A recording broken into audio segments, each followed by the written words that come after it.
tayong kabataan is, ano tayo eh, matigas yung ulo natin, unang-una yun, sa lahat ng kabataan yun. Pero, mas mainam na sumusunod pa rin tayo. Dito kasi sa mundo, is ano tayo eh, pagka sinusunod natin yung mga kabuluhan is, hindi tayo nakapailan sa Diyos. Pero sabi nga, alam niyo ba yung example ko? Lagi ko kina-example pagka na-asin ako sa evening watch or evening watch. Na in-example ko, alam niyo yung pasok na minumol sa tubig, yung pinapaiikot. Alam niyo ba yun? Diba yung may gano'n? Tapos, nalala pa yun ako. Pero, yung pasok na kasi na pagka binabasa mo, di ba nagumol? Kaya parang perfect kasi yung pagkaikot na dapat eh. Pero pagka nasira yun, ano mangyayari? Back to zero.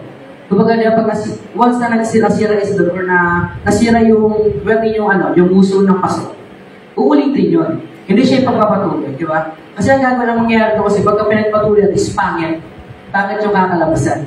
Pero, sabi nga dahil sinisira yung pasok, kumbaga pag nasira nung una, pipirat, sisirain ng gano'n, papasayin ulit, imumuli ka ulit ng panibago.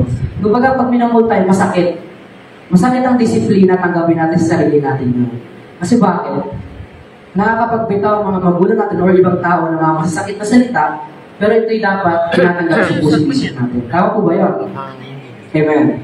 So parang wait lang. Parang mga inaantok na ata itong mga sa harapan ko Ito, pero medyo mga seryoso kasi. Marami kong sa approach, seryoso dapat talaga ito. Kumbaga, ganito kasi outfit ko, minsan nyo lang makita na ganito. Pagka may special event mo talaga, this is the very special. Special para sa akin ito. Kasi ito yung pagpapala na natanggap ko sa buong buhay ko na hindi ko makakalimutan. Ito yung first time ko na-assign sa ganito. Totoo.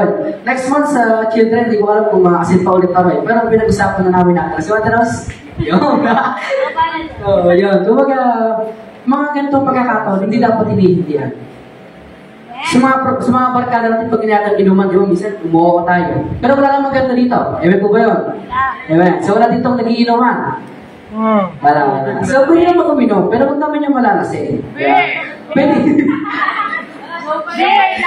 Hindi, I mean, pwede kang uminom, pero huwag kang papakalasing. Diba? Kung mag-inom tayo, shot lang. Beer lang, beer. Beer brand. Beer brand dapat. Beer brand. So, sige po, pero dito lang po tayo dito nananampalataya sa Diyos. Nananampalataya tayo. Mamaya meron ako sa inyo papakabisado, kasi tutulong ko. Bibigyan ko ng makabisado, pero secret yung price. Kasi nang-meeting, napasubo ako sa price eh. Napasubo ako nun eh. Di ko sabihin yung price na makakasubo talaga kayo. Pero ito, please lang, marami to. Kumbaga, syempre, wait lang, baka kasi marami makasagot.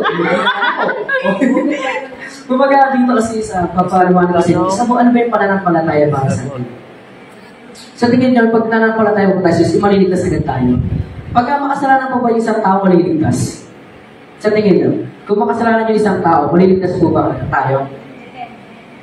Depende. Sinuko niya. Oo, hindi. Maybe, English yes or no. Pero tayo is maliligtas tayo. Di ba sabi sa, ano yung pinaka-famous verse sa Bible? John 3:16. Ano nakapaloob doon? So God. Binigay niya ang kanyang kain sa isang bugtong na anak upang kung sino sumampalataya sa kanya, di pa pahamak, hindi magkakaroon ng buhay na walang hanggan. Kung sabihin natin kaaway ko isang tao, maliligtas man siya pagka pinagkalaw ko yung anak ko, pinakamamahal kong anak, ibibigay ko ba yun sa taong kaaway ko? Hindi. Bakit? Sino ka ba? Who you? Sabi nga sa English, di ba? Special yun. Who you? Pero sino ka? Bakit ibibigay sa yung anak ko kung ganito? Kung mga kaaway ko, tapos bibigay ko na si anak ko. Pero ang Diyos, di ba? Dahil tayo kaaway ng Diyos. Amen. Amen po ba? Tulog na ata. Lahat tayo is kaaway ng Diyos. Pero ang Diyos, binigay niya kanyang kain sa isang bugto na. At sino yun?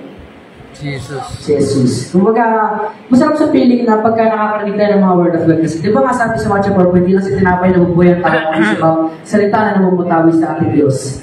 Kumbaga, tayo kasi physical tayo eh. Kumakain tayo ng mga kanin, ulam, lahat kinakain natin. Di ba? Solve ka na pag mataba ka na sa pagka sa physical. Pero paano mataba ka nga physical, pero lutang ka naman sa mental, or lutang ka sa spiritual. Kumbaga, kahit sabi natin, payat mo sa tao, pero yung spiritual niya napakataba or napakalawak na kanyang kaisipan. Pero tayo kasi mga tao, hindi tayo, ang nakapalibot sa atin is makabuntong bagay. Yung mundo na, na madilim. Di ba yung ilaw at asin? Di ba nasa Bible yun? Kalimutan ko lang sa verse, pero yung sabi ang ilaw at siyang aking Diyos. Tama po ba yun? Sa ano po ba? Sa bahay. Ano yung nagpapaliwanag? Nanay. Ha? Ilaw. Hindi ba nanay? Nanay. Hindi nanay. Ilaw. Yung ilaw nagpapaliwanag. Bakit? Para makita mo kung saan ka pupunta, makita mo kung ano yung kukunin mo, makita mo kung isang direksyon ka patungo. Ang Diyos, siya yung direksyon natin kung siya tayo patungo. Amen. Amen. So sige tayo baka bulat natin dito sa ano. O sige, bago ang lahat, may mga plano po ba tayo sa buhay? Yung plano, yung plano hindi mo makakalimutan. O yung plano gagawin mo pala, ito yung mga bucket list yung tao. Kung baga, meron ba kayo yung plano natin? May plano tayo dito lahat. Sige, may plano. Tama. So yung plano natin, ito yung plano na minsan babalik ko, minsan distant. Alam mo, isang lumalabas sa tubig. Yung isang gusto gumagana, pag ganun yung langoy na, or ang nakikita natin pag-gamot. Ganun yung plano natin, na yung isang nasa tubig. Alam niyo ba yung puno na yan? Di ba hindi nababali? Yung bed, pagka ginabihan mo siya, hindi siya magagano, di ba? Bakit? Dahil sa cell wall. Pero hindi tayo mag-aaral ng science. Kasi mag-aaral tayo ng science dito eh. Kumbaga dito, sabi dito si Jeremiah 29:11, sapagkat batid kong lubusan mga plano ko para sa inyo. Mga plano hindi ninyo ikakasama, kundi para sa inyong ikagulo. Ito yung mga plano na magtutulad sa inyo ng kinabukasan punong-puno ng pag-asa. Yung plano napakasarap. Pero pagka yung gusto ng plano, di ba tayo pag may circle of friends na nagpaplano tayo ng mga gala? Sino dito yung mga nagpaplano ng gala? Pero hindi naman natutuloy. Sino dito yun? Ask kamay. Pag ba yan? Totoo yun. Si Liza. Si Mariel. Pagka nag-gala tayo. Pero pagdating ng day, walang sumisip po. Busy. Wait lang, nag-review ako. Wait lang, may ginagawa ako. Kumbaga tayo kasi sa nagpaplano, isa na tayo eh. Kasi di ba may kasabihan, pagka biglaan, natutuloy. Yung biglaan plano, huwag na magkasalis tayo yung mga ganon, yung mga biglaan tayo plano, tutuloy naman natin. Kasi biglaan eh. Pero yung plano nga kasi natin, na yung plano ng Diyos sa buhay natin, isa na yung plano na wala kahit sino, walang makakatibag. Kahit tao man yan, kahit demonyo man yan, ang demonyo hindi tayo kaya kalabanan ng demonyo kung may Diyos tayo. So meron tayong Diyos sa puso natin, hindi tayo kaya kalabanan ng demonyo. Hindi ka mananakaw. Kaya mo sa tuturo ko, ito yung pananampalataya natin, or yung kung gaano tayo kalapit sa loob ng Diyos. Dito sabi sa mga taga-Efeso, chapter 2, verses 8 to 10. Sapagkat dahil sa kanyang loob ng Diyos, kayo ay naaligtas sa pamamagitan ng pananampalataya. Pananampalataya po ba tayo dito? So pagka wala akong pananampalataya, hindi ako maliligtas. Exactly. Yun nakalagay sa Bible. Yun nakalagay sa Bible na pag wala akong pananampalataya, hindi ka maliligtas. Ayun, pananampalataya or pananalig. Isa lang yun. Mas pinabago na verb yung pananampalataya. Yun lang, nawala. Ito. At ang kaligtasan ito ay kaloob ng Diyos at hindi sa pamamagitan ng iyong sarili. Sabi nga sa Jeremiah 21:11, batid ko lubos ang mga plano ko ng Diyos, plano niya sa atin. Nakatugma rin sa Efeso na yung plano niya is hindi para sa sarili, hindi yung plano natin. Kasi yung plano natin matitibag to eh. Totoo yung matitibag yung mga plano natin. Pag nagplano man ako ng bahay, pagka walang magaling na engineer, walang magaling na mga engineer, masisira na. Pag walang matibay na poste, masisira. Sa bahay, ilang usually ang poste? 4? 6? Pagka malaki? 7? Pero masakit tayo. Wala naman. So, kumbaga tayo kasi minsan, nagkakatawa naman, baka inaantok kayo eh. Masasamay tingin sa akin dito eh, kaya dito ako nakatingin eh. Nakakainit ako ng tumamaya eh. Dito na nga ng konti, sabi dito. Kumbaga dito isa, nakikinig lang sila. Nakikinig din kayo. Pero mga nakangindi lang, di ba? Kumbaga, ito kasi karamihan hindi ako nakikita nagtuturo eh.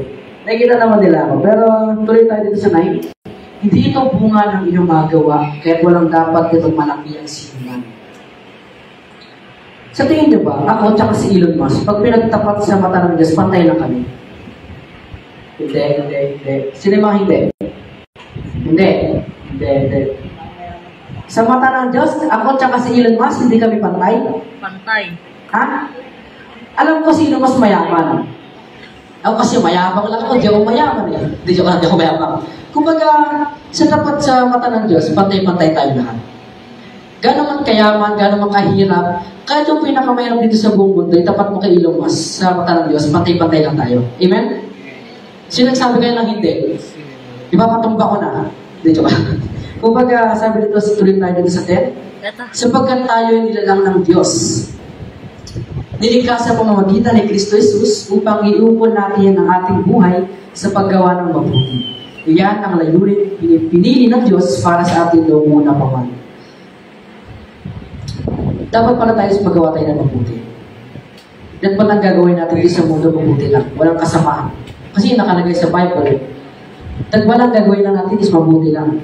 At pala hindi ako gagawa ng anong kasamaan na hindi kalugod-lugod sa Diyos. Diba? Pero ano na yan, kumbaga naka-ano na yan eh. Alam niyo yung parang paggawa ka ng reviewer, diba naka-ano na siya? Naka-fix. Kunyari, pag nag-review kayo, pag nag-exam kasi, nag-review talaga ako ng exam, siya tinusunod ka sabi hindi.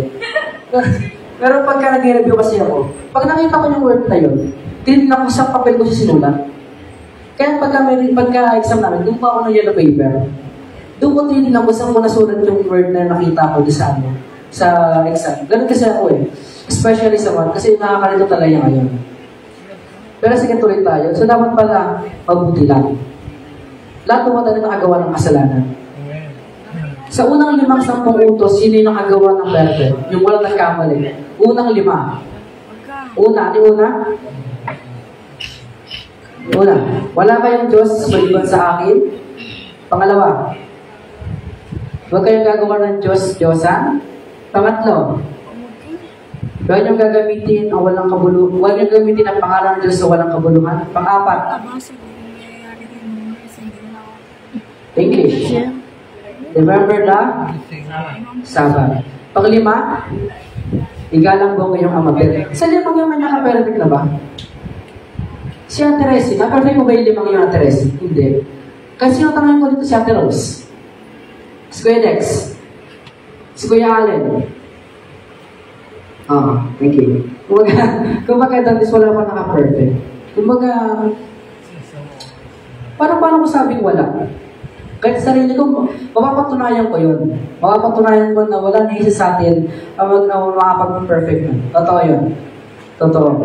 Diba? Kahit tanongin mo yung lola at lola mo, kahit tanongin mo yung lola mo sa tuhod, gisingin mo sa sementeryo, itanong mo kung nagawa niya ba yung perfect na hindi niya masasagot na oo. Nagsasagot ka, hindi. Tama? Tama yun. Siyempre, kumbaga, gano'n kayong, kung ako papatuloy, gano'n ba kalalim yung pananampalataya natin? Gano'n kalalim? Wala ko sa pinaka-ilalim. Malalim na yung pananampalataya natin, pero hindi pa totally malalim. Amen? Hindi pa siya, kahit meron mga tao na malalim na yung pananampalataya, pero